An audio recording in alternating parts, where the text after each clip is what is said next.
বিএনপির যে কিছু লেসপেন্সার বলেন বা দালাল বলেন, যা বলেন, দুই চারজন যারা আজকে কথা বলতেছে মিডিয়াতে এসে, তারা শহীদ প্রেসিডেন্ট জিয়াউর রহমানের এই আদর্শের সাথে গাদ্দারি করতেছেন। বেগম খালেদা জিয়ার আপসহীনতাকে তারা প্রশ্নবিদ্ধ করতেছেন। বিএনপির ইমেজকে তারা ধ্বংস করে দিচ্ছেন। এই বিষয়গুলো নিয়ে বিএনপির সিদ্ধান্ত নেওয়া উচিত। 71 যে বিষয়গুলো বারবার মুখে ফেনা তুলে ফেলতেছে।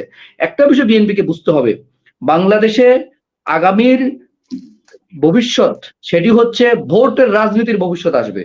সুতরাং ভোটের রাজনীতির ভবিষ্যৎ যদি যদি এই ছেলে যদি চিন্তা করতে হয়, যদি জনগণের ভোট যদি আপনাদের প্রয়োজন হয়, তাহলে এদেশের জনগণের পালস আপনাদের চলতেই থাকবে। আমি দুইটা বিষয় আমার জাস্ট আমি একটু একটা বিষয় খুব পজিটিভলি একটা বিষয় আমি বলি, সেটা হচ্ছে বিএনপি কে মানুষ যে এত প্রশ্ন করতেছে এটা পজিটিভলি নিতে হবে।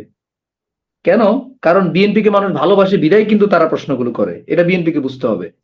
বাংলাদেশের জনগণ জানে, তারা চায় যে ইলেকশন আসলেই কিন্তু তারা বিএনপিকে, শহীদ প্রেসিডেন্ট জিয়াউর রহমানের প্রতিষ্ঠিত দলকেই, বেগম খালেদা জিয়ার আপসহীন নেত্রীর দলকেই কিন্তু তারা সম্মান করে বিএনপিকে তারা ভোট দিবে। সুতরাং মানুষের প্রত্যাশা বিএনপির প্রতি অনেক বেশি। এই প্রত্যাশার জায়গাগুলো থেকে যখন এই প্রশ্নগুলো আসে, বিএনপিকে এগুলো পজিটিভলি নিতে হবে এবং এগুলো পজিটিভলি নিয়েই এভাবে যদি গঠনতান্ত্রিক কোনো যদি সংস্কার প্রয়োজন সেটা বিএনপিকে করতে হবে। কারণ আগামী দিনে রাষ্ট্রের নেতৃত্ব আপনাদের কাছে। সুতরাং রাষ্ট্রের জনগণ আপনাদের কাছে বহুত প্রশ্ন করবে, কারণ ভালোবাসে বেশি। একটা কথা আছে না, যার যার প্রতি মানুষের ভালোবাসা বেশি, তার প্রতি তার অভিমান, অভিযোগ, প্রশ্ন এগুলো বেশি। সামান্যত মানুষ কষ্ট পায়।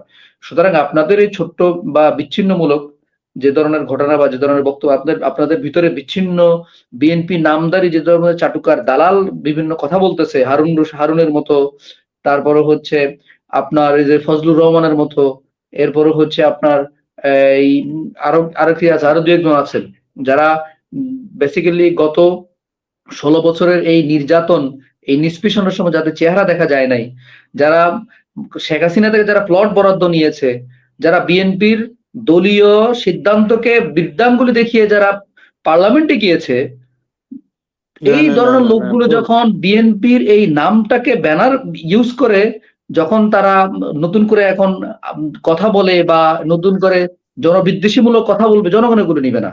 আমি তো মনির ভাইকে স্পষ্ট বলেছি, আমি যে হারুন রশিদ সাহেবের সাথে আমি নিজে পার্সোনালি ডিবেট করবো, আপনি ওনাকে ইনভাইট করেন। আমি এসএমএস পাঠাইছি যে আমি ওনার সাথে ডিবেট করব।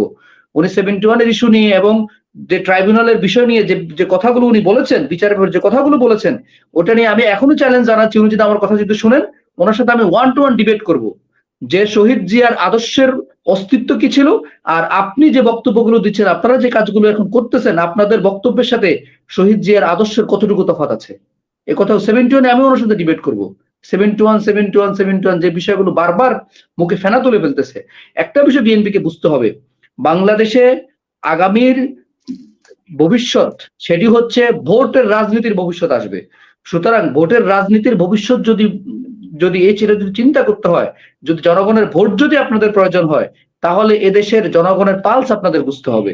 90% মানুষ যে দেশে ইসলামকে ভালোবাসে, ইসলামিক কৃষ্টি কালচারকে ভালোবাসে, তাদের জাতীয়তাবাদের ভিত্তিতে একটা মডার্ন ইসলামিক স্টেট শহীদ প্রেসিডেন্ট জিয়াউর রহমান যেটা প্রতিষ্ঠা করেছেন, যেটাকে তারা ভালোবাসে, 72 যেই একটা ফ্যাসিস্ট একটা প্রতিষ্ঠার সংবিধান, যেটা মুজিবীয় যে সংবিধান, যেই সংবিধানকে বৃদ্ধাঙ্গুলি দিয়ে বেগম খালেদা জিয়াও ছুঁড়ে ফেলে দিয়েছেন, শহীদ প্রেসিডেন্ট জিয়াও ছুঁড়ে ফেলে দিয়েছেন, সেই সংবিধানের পুনর্বাসন এই বক্তব্যগুলো যখন বিএনপির সিনিয়র নেতৃবৃন্দের মুখ থেকে যখন আসে, জনগণ এগুলো ভালোভাবে নিবে না। সুতরাং এই জায়গাগুলোতে বিএনপির গঠনমূলক কথা বলা উচিত। যেমন আমি বলি, আপনি দেখেন যে আমি গতকালকে শুনেছি যে শহীদ ইলিয়াস আলীর স্ত্রীর যে বক্তব্য, আর ওই যে ইশতিয়াক ভাই যে প্রশ্নটা করেছেন, এই বিষয়টা একটু আপনারা ভেরিফাই করবেন।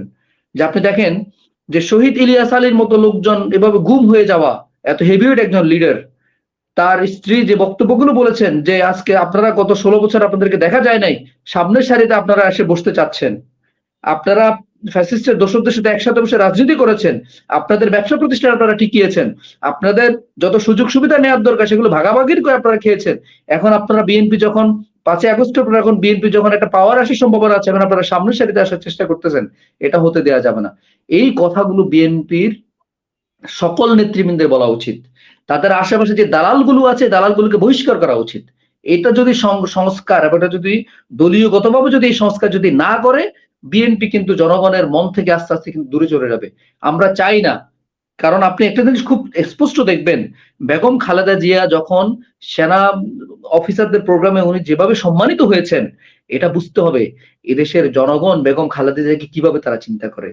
বেগম খালেদা জিয়ার মতো একদম নিষ্কলুষ একজন আপসহীন নেত্রী, যে তার জীবনকে বিলিয়ে দেওয়ার মাধ্যমে হলেও দেশ থেকে কখনো চলে যাবেন এ ধরনের সিদ্ধান্ত দিতে পারে, শহীদ প্রেসিডেন্ট জিয়াউর রহমানের মতো বাংলাদেশের অস্তিত্বকে তিনি রক্ষা করেছেন। আমি বলবো বাংলাদেশের আজকের এই অস্তিত্ব রক্ষা হয়েছে শহীদ প্রেসিডেন্ট জিয়াউর রহমানের ওই সময়ের স্পষ্ট অবদানগুলো এবং বিএনপির মতো দল প্রতিষ্ঠা করার কারণে।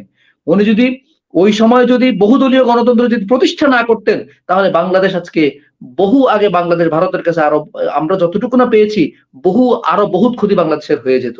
বাংলাদেশ বিশ্ব মানচিত্রে রাষ্ট্র হিসাবে, সম্মানিত রাষ্ট্র হিসেবে কিন্তু পরিগণিত হতে পারতো না। কিন্তু দুঃখজনক বিষয়, বিএনপির যে কিছু লেসপেন্সার বলেন বা দালাল বলেন, যা বলেন, দুই চারজন যারা আজকে কথা বলতেছে মিডিয়াতে এসে, তারা শহীদ প্রেসিডেন্ট জিয়াউর রহমানের এই আদর্শের সাথে গাদ্দারি করতেছেন। বেগম খালেদা জিয়ার আপসহীনতাকে তারা প্রশ্নবিদ্ধ করতেছেন, বিএনপির ইমেজকে তারা ধ্বংস করে দিচ্ছেন। এই বিষয়গুলো নিয়ে বিএনপির সিদ্ধান্ত নেওয়া উচিত, দলীয়গতভাবে সিদ্ধান্ত নেওয়া উচিত। যেভাবে আপনারা তারেক রহমানের নেতৃত্বে আপনারা নতুন ভাবে বাংলাদেশ পুনর্গঠনের স্বপ্ন দেখতেছেন, জনগণ তারেক রহমানকে যেভাবে ভালোবাসে, বেগম খালেদা জিয়াকে যেভাবে ভালোবাসে, এই ভালোবাসার মূল্য আপনাদেরকে দেওয়া উচিত। আপনারা এটাকে চিন্তা করে দলীয়গতভাবে আপনারা যেভাবে যারা চাঁদাবাজি টেন্ডারবাজি যারা করতেছে তাদেরকে আপনারা বহিষ্কার করতেছেন, ঠিক তেমনি যে দালাল নেতাগুলো যারা বিএনপির নাম বিক্রি করে আজকে ক্ষমতায় আসার জন্য, আগামীতে আবার পাওয়ার নিজেদের স্বার্থ সিদ্ধ করার জন্য যারা রাজনীতি করতেছে, এদের ব্যাপারে আপনাদের সিদ্ধান্ত নেওয়া উচিত।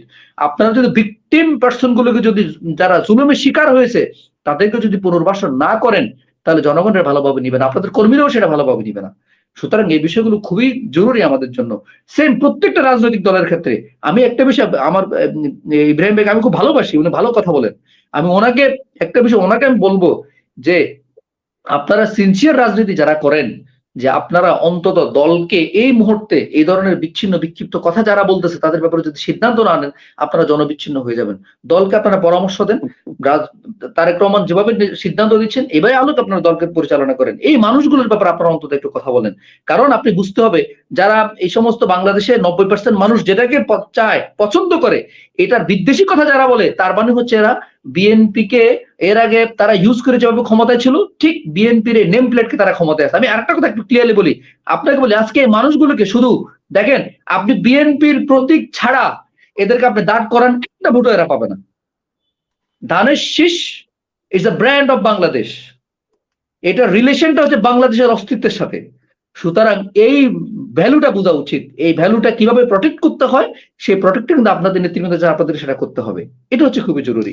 আর বাংলাদেশে এখন আপনার হচ্ছে নির্বাচনের ক্ষেত্রে বা যেটার ক্ষেত্রে, এই সব জায়গায় আমি আপনাদের কাছে, রাজনৈতিক দলগুলোর কাছে আমার করজোর অনুরোধ থাকবে, আপনারা জনগণের শতভাগ ভোট দেওয়ার মতো একটা নির্বাচন কমিশন, শতভাগ সংস্কার হয়ে শতভাগ স্বাধীন নির্বাচন কমিশন গঠন করার জন্য যত প্রস্তাব দেওয়ার দরকার আপনারা সেটা দিবেন, এবং সেটা হওয়ার পরে আপনারা নির্বাচনের জন্য আপনারা রোডম্যাপ চাবেন বা কথা বলবেন। এটা আমার প্রত্যাশা থাকবে। কারণ এখনো পর্যন্ত দেখেন, বাংলাদেশের প্রশাসন যন্ত্র থেকে শুরু করে প্রত্যেকটা জায়গায় ফ্যাসিস্টের দোসররা কিন্তু এখনো আছে।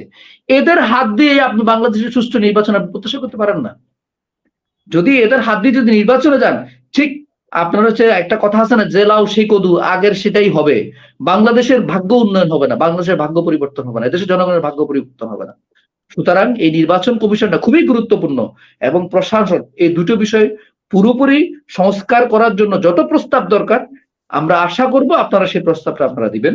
এবং এই প্রস্তাব দেওয়ার মাধ্যমে আমরা চাই বিএনপির নেতৃত্বে, বিএনপির হাত ধরে বাংলাদেশ আগামীতে নতুন স্বনির্ভর একটি রাষ্ট্র হিসেবে পরিগণিত হবে, যে স্বপ্ন দেখেছিলেন শহীদ প্রেসিডেন্ট জিয়াউর রহমান, ঠিক সেই স্বপ্নকে আপনারা বাস্তবায়ন করবেন, এটাই আপনাদের থেকে আমাদের প্রত্যাশা, এদেশের জনগণের সেই প্রত্যাশা।